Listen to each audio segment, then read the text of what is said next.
Hi అండి, hello. ఇదిగోండి నేను అరుణ అండి. ఇదిగోండి మిల్లెట్ దోశకి నేను దోశ చూపెట్టాను కానీ మీకు ఇవి చిరుధాన్యాలు వేయడము మిల్లెట్స్ వేయడము నేను చూపెట్టలేదు. ఇదిగోండి 2 కప్పులు నేను ఇదిగోండి 2 గ్లాసులు ఈ గ్లాస్ తోటండి 1 కప్పు మినప్పప్పు తీసుకున్నాను. ఇది మినప్పప్పు తీసుకున్నాండి. ఇదిగోండి ఈ హాఫ్ గ్లాస్ అనమాట. ఇవి కొర్రలు ఇక్కడ దీంట్లో బియ్యంలో కొర్రలండి. దీంట్లో తీసుకోవాలండి. ఇది 2 గ్లాసులు ఇవ్వండి మన బ్రౌన్ రైస్ అండి. ఇదిగోండి బ్రౌన్ రైసు. ఇవేమో కొర్రల కప్ తీసుకున్నాను కదా. ఇదిగోండి పప్పు ఏమో ఇదిగోండి శనగపప్పు 1/2 కప్పు అండి. ఇదిగోండి మెంతులు 2 స్పూన్లు.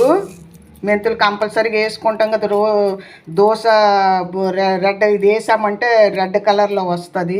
ఇదిగోండి జొన్నలండి 1/2 గ్లాస్ అనమాట. ఇదిగోండి ఎర్ర జొన్నలు వేస్తున్నాను, పచ్చ జొన్నలు.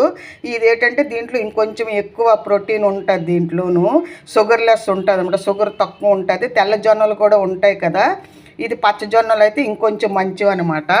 ఇదిగోండి దీంట్లో వేస్తున్నాను జొన్నలు. ఇదిగోండి ఇవన్నీ దీంట్లో బియ్యము జొన్నలు కొర్రలు ఇవన్నీనండి. ఇదిగోండి ఇంకా 1/2 కప్పు ఏమో ఇదిగోండి ఊదలండి.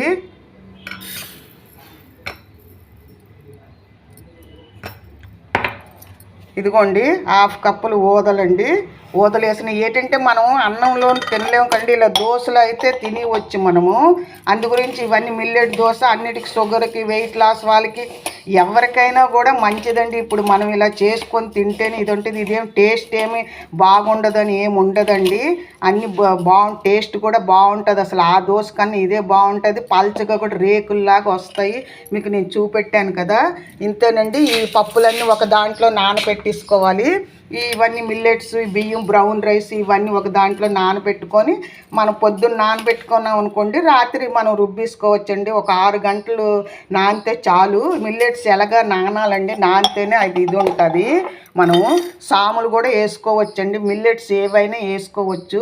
నేను ఇలాగ ఒక్కొక్క రోజు ఒక్కొక్కసారి ఒక్కొక్కటి వేస్తానండి. ఈసారి మట్టుకు ఇవి వేసాను అనమాట. ఇదిగోండి 1 కప్పుకి ఇవి అనమాట. ఇదిగోండి ఇక్కడేమో ఎండాకాలం వస్తుంది కదా. ఇది సబ్జాలండి. మనం 2 స్పూన్లు నానేసుకున్నాం అనుకోండి. ఇది మనం ఇలాగ నిమ్మకాయ రసంలోనూ జ్యూస్ చేసి దాంట్లోనూ కలుపుకోవచ్చండి. మనం ఇంకేదైనా జ్యూస్ చేసుకుంటాం, స్మూతీలు అలాంటివన్నీ చేసుకుంటాం కదా. దీంట్లో కాల్షియం ఉంటుందండి.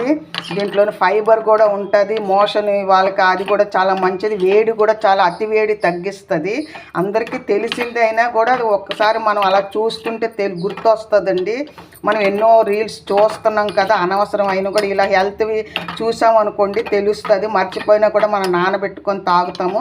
నిమ్మరసంలో వేసుకోవచ్చు, గంజిలో వేసుకోవచ్చు అండి, స్మూతీలో వేసుకోవచ్చు, దేనిలోనూ బార్లీలో వేసుకోవచ్చు. ఉట్టి నీళ్ళతో కూడా తాగొచ్చండి. వేడి అనేది కడుపులో మంట అవ్వండి, యూరిన్లో మంట అన్నిటికీ తగ్గుతుందండి. ఇది హెల్త్ టిప్ అనమాట. ఇది కూడా హెల్త్దే కదా, నేను ఏదైనా హెల్త్దే చేస్తాను. Thank you so much. నానబెట్టుకుని ఇలా దోశ చేసుకొని మిల్లెట్ దోశ అందరికీ మంచిదండి. ఆరోగ్యానికి జెంట్స్కి కూడా మంచిది. మనం ముందు నుంచే జాగ్రత్త. Thank you so much. నచ్చితే ఒక లైక్ ఇవ్వండి, షేర్ చేయండి, సబ్స్క్రైబ్ చేయండి. Thank you so much.